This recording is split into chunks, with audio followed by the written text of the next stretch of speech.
Padmashri award గ్రహీత పర్యావరణవేత్త వనజీవి రామయ్య అనారోగ్యంతో కన్నుమూశారు. కొంతకాలంగా అనారోగ్యంతో బాధపడుతున్న ఆయన పరిస్థితి విషమించడంతో ఆసుపత్రిలో చేరారు. అక్కడ చికిత్స పొందుతూ తుదిశ్వాస విడిచారు.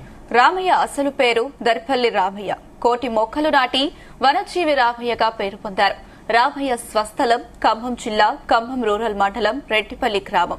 చిన్నప్పటి నుంచి చెట్ల పెంపకం కోసం కృషి చేసిన ఆయన మృతి పట్ల పలువురు సంతాపం వ్యక్తం చేస్తున్నారు. ఆయన చేసిన కృషికి 2017లో భారత ప్రభుత్వం పద్మశ్రీ అవార్డులతో సత్కరించింది. ఆయనది ఖమ్మం జిల్లా ఖమ్మం రూరల్ మండలం రెడ్డిపల్లి గ్రామం. జీవితమంతా మొక్కలు నాటడానికే తన జీవితాన్ని అంకితం చేసిన రామయ్య అందరికీ ఎంతో స్ఫూర్తిదాయకం.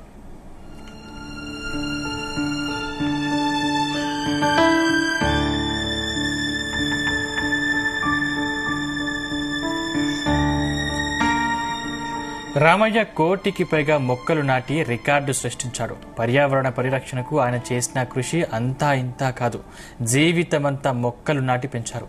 చిన్నప్పటి నుండి చెట్లను పెంచండి అనే నినాదంతో ప్రజల్లో చైతన్యం నింపారు. స్వయంగా మొక్కలు నాటుతూ పర్యావరణానికి విశేషమైన సేవ చేశారు. అలా దరిపల్లి రామయ్య వనజీవి రామయ్యగా పేరు పొందారు. ఆయన మృతి పట్ల ప్రకృతి ప్రేమికులు, పలు రాజకీయ ప్రముఖులు సంతాపం వ్యక్తం చేస్తున్నారు.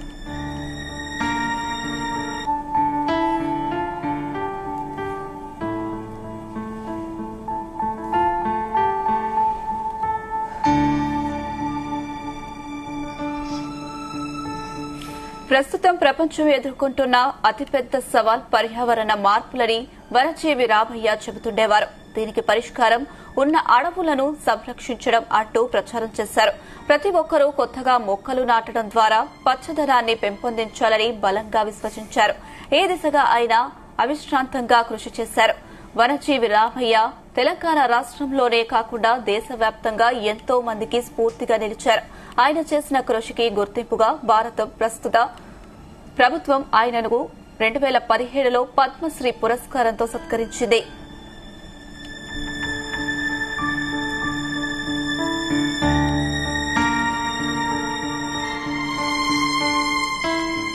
ప్రకృతి ప్రేమికుడి మృతి పట్ల సీఎం రేవంత్ రెడ్డి, ఉప ముఖ్యమంత్రి భట్టి విక్రమార్క ప్రగాఢ సంతాపం తెలిపారు. ఆయన ఆత్మకు శాంతి చేకూరాలని ప్రార్థించారు. పర్యావరణ పరిరక్షణే ప్రాణంగా బతికిన పద్మశ్రీ వనజీవి రామయ్య మృతి పట్ల బీఆర్ఎస్ అధినేత కేసీఆర్ విచారం వ్యక్తం చేశారు. రామయ్య జీవితం రేపటి తరాలకు ఆదర్శనీయమన్నారు. వనజీవి మరణంతో తెలంగాణ ఒక ప్రపంచ పర్యావరణవేత్తను కోల్పోయిందని విచారం వ్యక్తం చేశారు. మాజీ ముఖ్యమంత్రి కేసీఆర్ ఇంటి పేరునే వనజీవిగా మార్చుకుని కోట్లాది మొక్కలకు ప్రాణం పోశారని బీఆర్ఎస్ ఎమ్మెల్యే హరీష్ రావు సంతాపం వ్యక్తం చేశారు.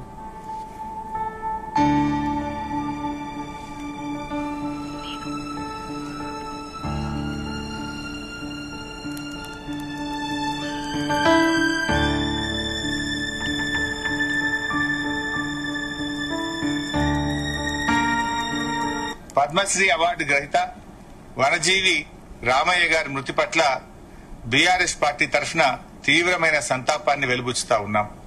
పాపం ఆయన భార్య జీవితమంతా కూడా చెట్ల పెంపకం కోసం, అడవుల పెంపకం కోసం ఆయన తన జీవితాన్ని మొత్తం కూడా త్యాగం చేసినటువంటి మహనీయుడు.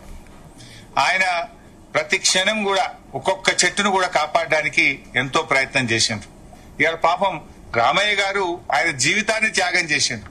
నడవరాకపోయినా కూడా సైకిల్ ఎక్కి ఆయన మరి ఎన్నో విత్తనాలు చల్లుతూ, ఎక్కడ ఖాళీ స్థలం కనబడితే అక్కడ విత్తనాలు చల్లుతూ చెట్ల పెంపకం కోసం, పర్యావరణ పరిరక్షణ కోసం మరి ఆయన జీవితాన్ని అంకితం చేసినటువంటి మహనీయులు. వారి కుటుంబానికి వారి మృతి పట్ల ప్రగాఢమైనటువంటి సానుభూతిని తెలియజేస్తూ వారి ఆత్మకు శాంతి చేకూరాలని, నిజంగా రామయ్య గారి ఆత్మశాంతి చేకూరాలంటే ప్రతి ఒక్కరం కూడా వారిని ఆదర్శంగా తీసుకొని మొక్కలు పెంచండి, పెట్టిన మొక్కలను కాపాడండి. అడ్డదిడ్డంగా చెట్లు నరకొద్దు. చెట్లను కాపాడితేనే అవి మనను కాపాడతాయి. మంచి వర్షాలు పడాలన్నా, వడగళ్ల వానలు పడకూడదన్నా, మరి ఉష్ణోగ్రత కంట్రోల్ కావాలన్నా, భూసారాన్ని కాపాడాలన్నా చెట్టు మానవ మనుగడకు చాలా చాలా ముఖ్యమైనటువంటిది. అందరూ కూడా ఈ చెట్ల పెంపకంలో రామయ్య గారిని ఆదర్శంగా తీసుకుందాం, రామయ్య గారి బాటలో నడుద్దాం.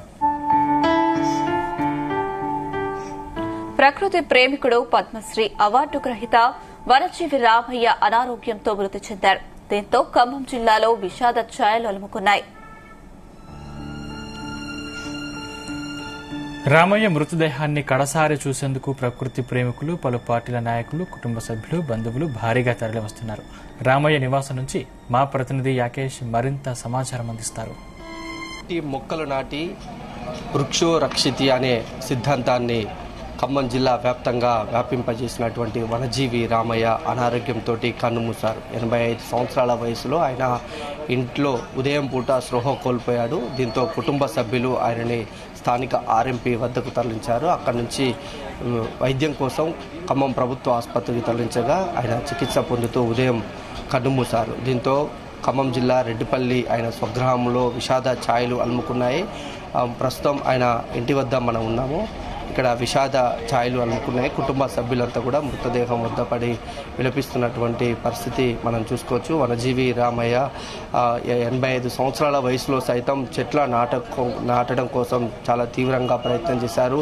దాదాపు 50 నుంచి 60 సంవత్సరాల వరకు కూడా ప్రస్తుతం ఖమ్మం జిల్లాలోని చుట్టుపక్కల ప్రాంతాల్లో పెద్ద ఎత్తున మొక్కలు నాటారు. 1,000 మొక్కలు నాటినందుకు గాను కేంద్ర ప్రభుత్వం ఆయనను గుర్తించి పద్మశ్రీ అవార్డును అందించింది. 2017లో ఆయనను పద్మశ్రీ అవార్డు వరించింది. అప్పటి రాష్ట్రపతి ప్రణబ్ ముఖర్జీ ఆయనకు అవార్డును అందించారు.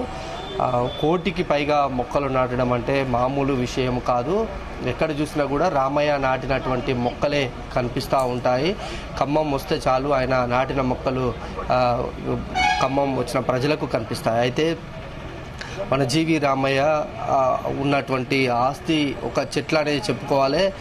వనజీవి రామయ్య పేరు దరిపెల్లి, ఇంటి పేరు దరిపెల్లి. ఆయన నాటినటువంటి మొక్కల నేపథ్యంలో ఆయనకు వనజీవి అని ఇంటి పేరునే కూడా ఆయన పెట్టుకొని ప్రాచుర్యం పొందినటువంటి పరిస్థితి. ఇంటికి వద్ద చాలామంది కూడా ప్రముఖులు వచ్చి ఆయనకు నివాళి అర్పిస్తున్నటువంటి పరిస్థితి ఉంది. కుటుంబ సభ్యులు కూడా విషాద ఛాయలు అలుపుకున్నారు. ఆయన భార్య జానమ్మ, ఆమె కూడా ఆయనకు తోడుగా, చేదోడు వాదోడుగా ఉంటూ కూడా మొక్కలు నాటడం కోసం ఆమె వంతు కృషి చేసింది. వనజీవి రామయ్యకు 4 కుమారులు, 1 కుమార్తె ఉన్నది. వాళ్ళ మనవరాళ్ళ పేర్లు కూడా మొత్తం మొక్కల పేర్లనే పెట్టుకొని ఎంతో మందికి ఆయన ఆదర్శంగా నిలిచారని చెప్పుకోవచ్చు.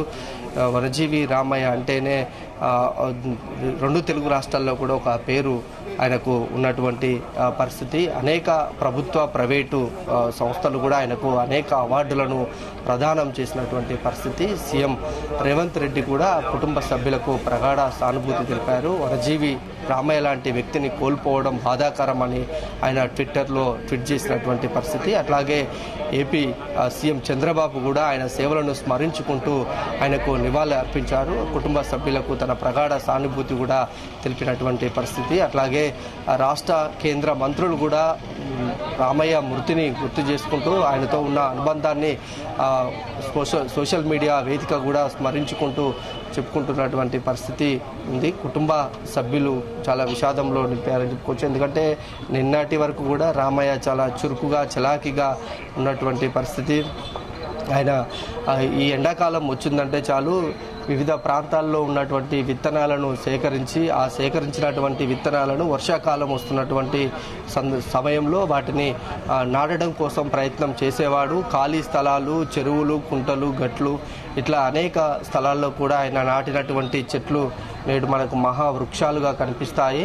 అలాంటి రామయ్యను కోల్పోవడం కొంత బాధాకరమని కూడా ఇక్కడికి వచ్చినటువంటి ప్రముఖులు, రాజకీయ నేతలు కూడా చెప్పుకుంటున్నటువంటి పరిస్థితి. ఆయనకు వచ్చి అందరూ కూడా నివాళులు అర్పిస్తూ ఆయనతో తమకున్నటువంటి అనుబంధాన్ని కూడా స్మరించుకుంటున్నటువంటి పరిస్థితి ఇక్కడ మనకు కనిపిస్తూ ఉంది.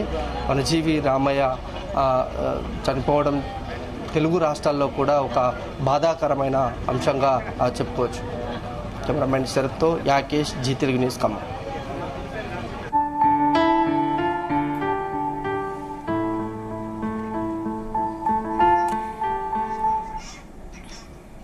ఇక ఖమ్మం జిల్లాలో ఎక్కడ చూసినా వనజీవి రామయ్య నాటిన మొక్కలే కనిపిస్తున్నాయి. రామయ్య స్వగ్రామం రూరల్ మండలం రెడ్డిపల్లి గ్రామంలో రామయ్య నాటిన మొక్కలు నేడు మహావృక్షాలుగా దర్శనమిస్తున్నాయి. మొక్కలు నాటడం, వాటిని సంరక్షించే బాధ్యత ఆయన తీసుకున్నారు. వనజీవి రామయ్య నాటిన మొక్కల ప్రాంతం నుండి మా ప్రతినిధి యకేష్ మరింత సమాచారం అందిస్తారు. ఈ మొక్కలు నాటిన వనజీవి రామయ్య నేడు కన్నుమూశారు. ఆయన కన్నుమూసినా కూడా ఆయన నాటిన మొక్కలు మాత్రం ప్రజలకు జీవం పోస్తూనే ఉన్నాయి. పర్యావరణ పరిరక్షణ కోసం వనజీవి రామయ్య చేసిన అనేక ఉద్యమాలు ఖమ్మం జిల్లాలో మనకు కనిపిస్తూ ఉన్నాయి. ప్రస్తుతానికి మనం చూసుకోవచ్చు, వనజీవి రామయ్య స్వగృహంలోని రెడ్డిపల్లి గ్రామంలో ఉన్నాం. ఈ రెడ్డిపల్లి గ్రామంలో మనకు కనిపిస్తున్నటువంటి మొక్కలు, ఈ చెట్లన్నీ కూడా వనజీవి రామయ్య నాటినటువంటి చెట్లే. దాదాపు 50 సంవత్సరాల నుంచి కూడా ఆయన మొక్కల పెంపకం మీద ప్రత్యేకమైన దృష్టి పెట్టారు. ఆ మొక్కలను పెంచితే అవి మనని భవిష్యత్తు తరాలను కాపాడుతాయన్న ఒకే ఒక సంకల్పంతో ఆయన మొక్కల పెంపకం మీద దృష్టి పెట్టారు. ఆయనతో పాటు ఆయన భార్య జానకమ్మ కూడా మొక్కలను నాటడంలో ఆమె కీలక పాత్ర పోషించింది. వనజీవి రామయ్య నాటినటువంటి మొక్కలు నేడు మహావృక్షాలుగా మనకు రెడ్డిపల్లి ప్రాంతంతో పాటు ఖమ్మం చుట్టుపక్కల ప్రాంతాల్లో ఎక్కడ చూసినా మనకు కనిపిస్తూ ఉంటాయి. మనం ఆయన మీద ప్రత్యేకమైనటువంటి స్టోరీ కథనం ఇచ్చినటువంటి నేపథ్యంలో కూడా ఆయన మనకు ఈ ప్రాంతానికి వచ్చి తను నాటినటువంటి మొక్కలను చూపిస్తూ తను చాలా సంతోషంగా మనతో గడిపినటువంటి క్షణాలు ఉన్నాయి. తనకు పిల్లల కంటే కూడా ఈ మొక్కల మీదనే ఎక్కువగా ప్రేమ చూపించేవాడు. ఆ నేపథ్యంలోనే తన మనవాళ్లకు కూడా మొక్కల పేరు మీద వచ్చేటువంటి పేర్లనే ఆయన పెట్టుకున్న సందర్భం. అట్లా దాన్ని చూసుకుంటే మనకు ఆయన మొక్కల మీద ఎంత ప్రేమ ఉందనేది మనం చెప్పుకోవచ్చు. ఇప్పుడు మనకు కనిపిస్తున్న ఈ మొక్కలన్నీ కూడా ఆయన నాటిన మొక్కలే అని ఆయనే మనకు స్వయంగా చెప్పినటువంటి సందర్భం. నేడు ఆయన కన్ను మూయడంతో కూడా ఈ మొక్కల పెంపకం మీద ఎవరు దృష్టి పెడతారంటూ కూడా పర్యావరణ ప్రేమికులు అనుకుంటున్నటువంటి సందర్భాలు కనిపిస్తున్నాయి. చాలా మొక్కలు అంటే దాదాపు 1 కోటి మొక్కలు అంటే ఖమ్మం జిల్లాతో పాటు అనేక ప్రాంతాల్లో కూడా మొక్కలు నాటినటువంటి పరిస్థితి. ఫారెస్ట్ అధికారులతో కలిసి ఎత్తైన ప్రదేశాలు, ప్రభుత్వ భూములు ఉంటే ఆ ప్రాంతాల్లో విత్తనాలు చల్లడం, వారి సహకారంతో కూడా కొన్ని లక్షలాది మొక్కలు నాటిన సందర్భాలు కనిపించాయి. ఈ చిన్నగా నాటినటువంటి మొక్కను దాన్ని పెద్దయ్యే వరకు కూడా సంరక్షించే బాధ్యత ఆయన వనజీవి రామయ్య తీసుకునేవాడు. చాలా జాగ్రత్తగా మొక్కలను పెంచుకునేవాడు. నాటిన తర్వాతకి మళ్ళీ వచ్చి వాటి సంరక్షణ, వాటర్ కానీ దానికి సంబంధించినటువంటి రక్షణ కవచాలను కూడా ఆయన ఏర్పాటు చేసుకున్న సందర్భాలు కనిపించాయి. వనజీవి రామయ్య అంటే 1 కోటి మొక్కలు అంటే దాదాపుగా ప్రజలకు ప్రాణవాయువును అందించినటువంటి రామయ్య నేడు కన్నుమూయడంతో ఆయన కుటుంబ సభ్యులతో పాటు పర్యావరణ ప్రేమికుల్లో కూడా విషాద ఛాయలు అలుముకుంటున్నాయి. ఖమ్మం అంటేనే వనజీవి రామయ్య అనే ప్రకృతిగా మనం చెప్పుకోవచ్చు. అలాంటి వనజీవి రామయ్య నేడు మన మధ్యన లేకపోవడం కొంత విషాదకరమైనటువంటి అంశం. కెమెరామెన్ శరత్తో యాకేష్, జీ తెలుగు న్యూస్, ఖమ్మం.